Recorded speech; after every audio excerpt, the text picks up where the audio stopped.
You ever notice how some numbers just keep showing up? Like you glance at the clock and it says 12:12. Or you're reading through the Bible and you realize you've seen the number 12 about 50 times in the last hour. And at some point you start wondering, is that a coincidence? Because when it comes to Scripture, almost nothing is a coincidence. And the number 12 might be the single most intentional number in the entire Bible. I'm not talking about numerology here. I'm not talking about hidden codes or mystical patterns that you need a secret decoder ring to understand. I'm talking about something hiding in plain sight.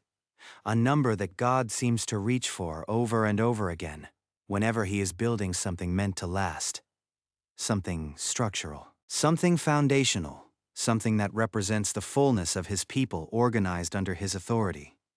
And once you see it, you genuinely cannot unsee it. So let's go through this.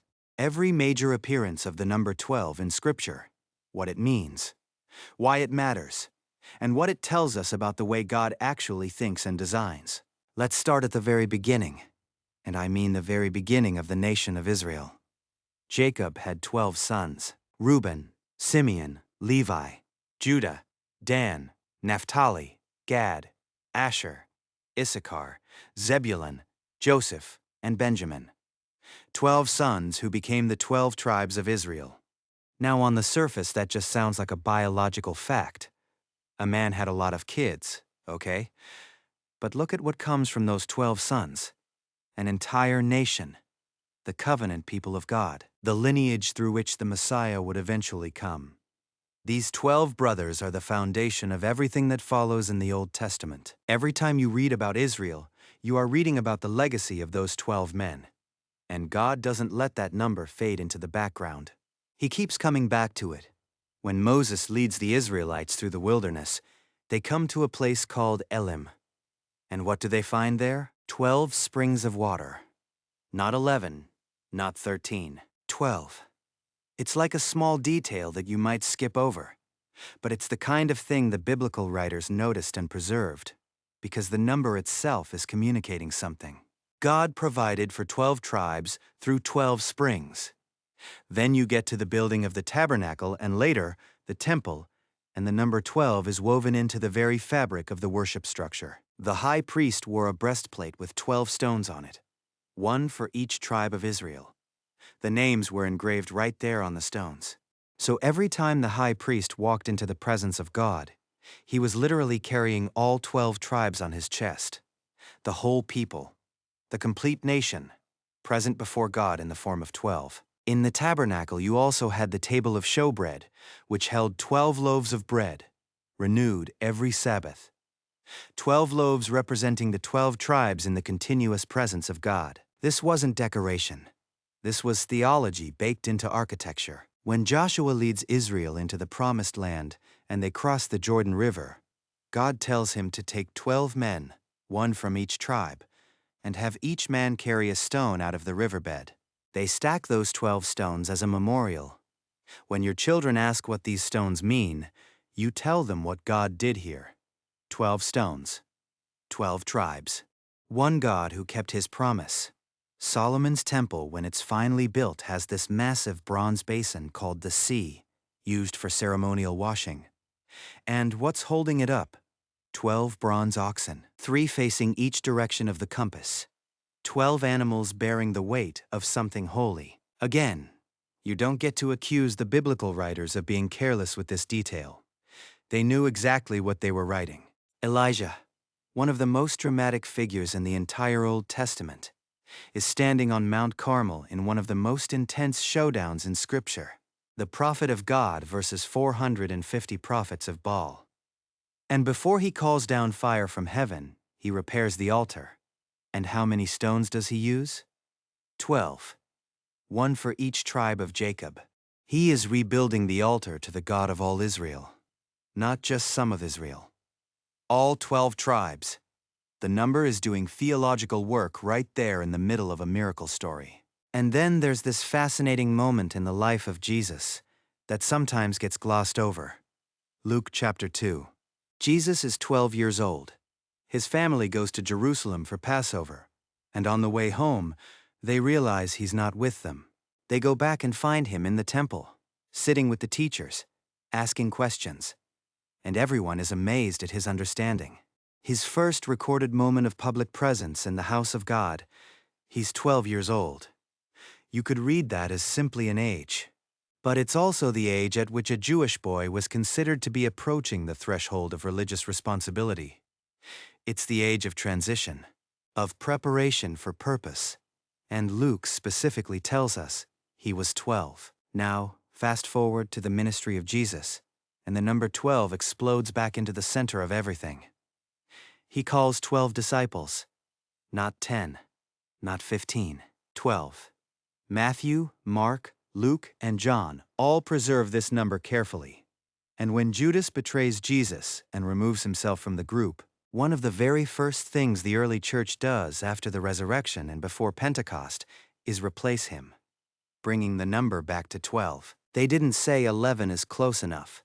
They said we need 12, because 12 means something. The apostles understood themselves to be the foundation of a new Israel, the new people of God, structured around the same number that structured the Old Covenant people of God. Jesus himself makes this connection explicit. In Matthew 19:28, he tells the disciples that when the Son of Man sits on his glorious throne, they will also sit on 12 thrones, judging the 12 tribes of Israel. He's drawing a direct line between his 12 apostles and the 12 tribes of Jacob. Old Covenant and New Covenant. One God, one design. And there are smaller moments in the Gospels that carry the same quiet weight. When Jesus feeds the 5,000, how many baskets of leftovers are collected afterward? 12.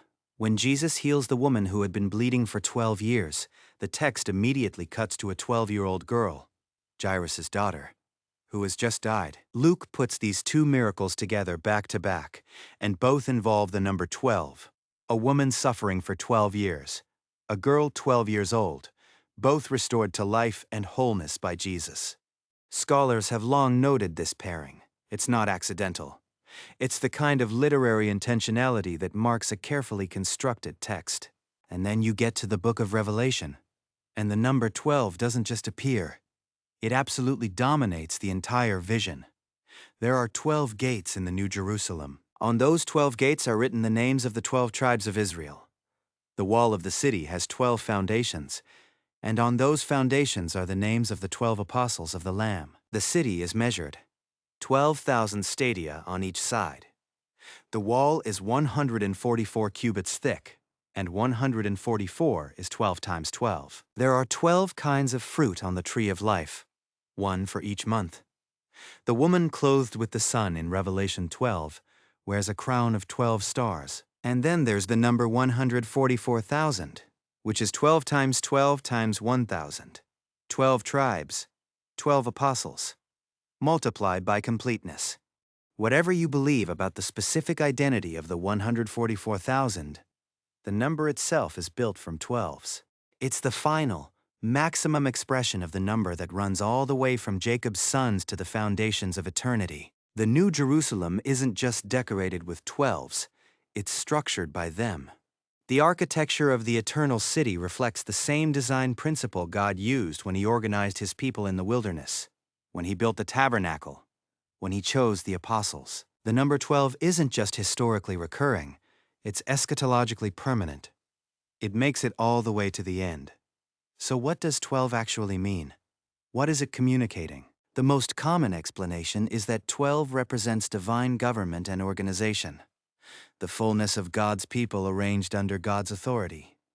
It combines 3, which is often associated with the divine Father, Son, and Holy Spirit, and 4, which is often associated with the created order, 4 corners of the earth, 4 winds, 4 directions. 3 times 4 equals 12, heaven meeting earth. God's rule expressed through his organized people. Now you don't need to accept that mathematical symbolism completely to feel the weight of what the Bible is doing. Because even if you set aside the symbolic interpretation, you are still left with the historical and literary fact that God chose 12 sons to found his nation, 12 stones to remember his miracles, 12 apostles to launch his church, and 12 foundations and 12 gates to structure his eternal city. The repetition is undeniable. The pattern is real. And it invites you to ask why. I think the answer is something like this. God is a designer. He builds things intentionally. And when he builds something foundational, something meant to represent the complete community of his people, he reaches for the same number every time. It's like a signature, a thumbprint pressed into the architecture of salvation history. The 12 tribes weren't just 12 families. They were the framework of a nation. The 12 apostles weren't just 12 friends. They were the framework of a church. The 12 gates of the New Jerusalem aren't just 12 entrances. They are the framework of eternity. And every 12 in between, the 12 springs, the 12 stones, the 12 loaves, the 12 oxen, the 12 baskets, all of them are quietly pointing forward to the city that John sees descending from heaven, gleaming with 12 kinds of precious stones, open through 12 gates that are never shut. The number 12 is built into everything God designs because everything God designs is moving toward the same destination. Complete, organized, held together by His authority, open to every tribe and tongue and nation. And when you see it that way, even a glance at the clock that reads 12:12 might just make you smile. Not because the number is magic, but because you've been paying attention to what God keeps writing.